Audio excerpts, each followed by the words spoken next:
संसद का इन दिनों शीतकालीन सत्र चल रहा है। पिछले दिनों यानी 13 दिसंबर को साल 2001 में संसद में हुए हमले की बरसी थी।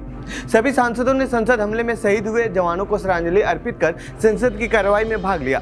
संसद में बहस चल ही रही थी कि इस बीच दर्शक दीर्घा से दो युवक अचानक से सदन में कूद पड़े। कूदते ही दोनों युवक आगे की तरफ बढ़ना शुरू कर दिया। ऐसे में वहां सदन में मौजूद सांसदों ने दोनों को पकड़ने का प्रयास किया लेकिन इस बीच जूते में छुपाकर लाए हुए स्मोक कनस्टर संसद के अंदर छोड़ दिया। फिर वह सदन के अंदर पीले रंग के धुआं निकलने लगा, जिसके बाद सदन धुआं हो गया। अब सवाल ये है कि इन लोगों को संसद के अंदर एंट्री कैसे हुई और देश के संसद की सुरक्षा में इतनी बड़ी चूक कैसे हो गई, तो आइए जानते हैं इस रिपोर्ट में। इन लोगों की एंट्री कैसे हुई ये जानने से पहले हमें समझना होगा सांसदों के अलावा आम लोगों की संसद में एंट्री कैसे होती है।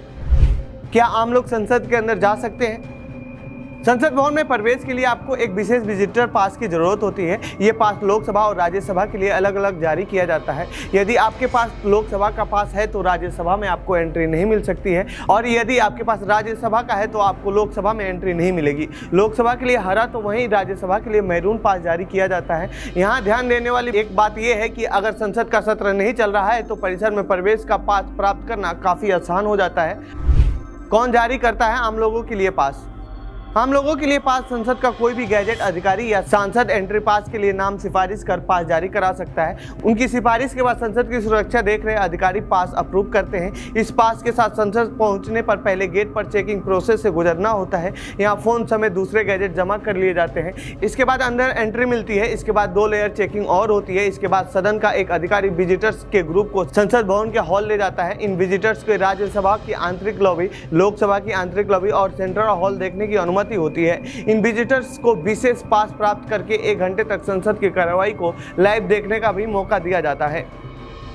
उस पास की वैधता 1 घंटे के लिए होती है, जिसके बाद लोगों को विजिटर्स गैलरी से बाहर निकालना होता है। संसद के नियम क्या कहते हैं?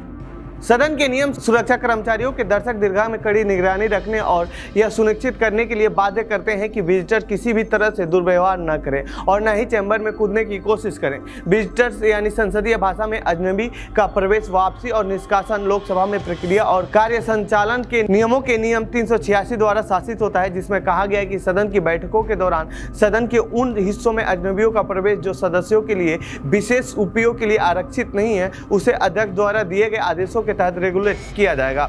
नियम 387 अध्यक्ष को यह शक्ति देता है कि अगर वो उचित समझे तो सदन के किसी भी हिस्से से अजनबियों को बाहर निकाल सकते हैं या फिर वहां से हटा सकते हैं। कौन है प्रताप सिम्हा?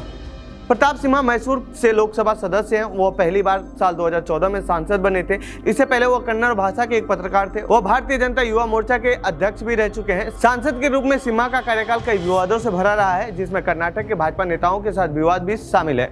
पिछले साल दिसंबर में जब भाजपा कर्नाटक में सत्ता में थी तो सिम्हा ने आरोप लगाया था कि मैसूर विश्वविद्यालय के कुलपति की नियुक्ति 5 से 6 करोड़ रुपये लेकर हुआ है और सहायक प्रोफेसरों की नियुक्ति में अनियमितताएं बढ़ती जा रही हैं। कैसे घुसे थे संसद में टीयर गैस छोड़ने वाले ये दोनों लोग?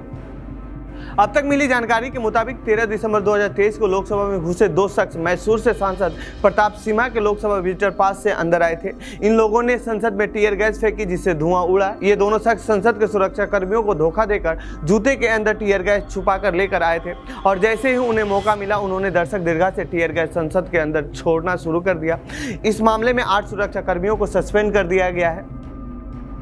तो ये थी संसद से जुड़ी हमारी रिपोर्ट। आपको कैसी लगी ये रिपोर्ट कमेंट बॉक्स में बताएं। साथ ही इस पूरे मामले पर आप क्या कहना चाहते हैं कमेंट बॉक्स में लिखें। बाकी देश दुनिया की खबरों के लिए बने रहिए जनसत्ता के साथ। धन्यवाद।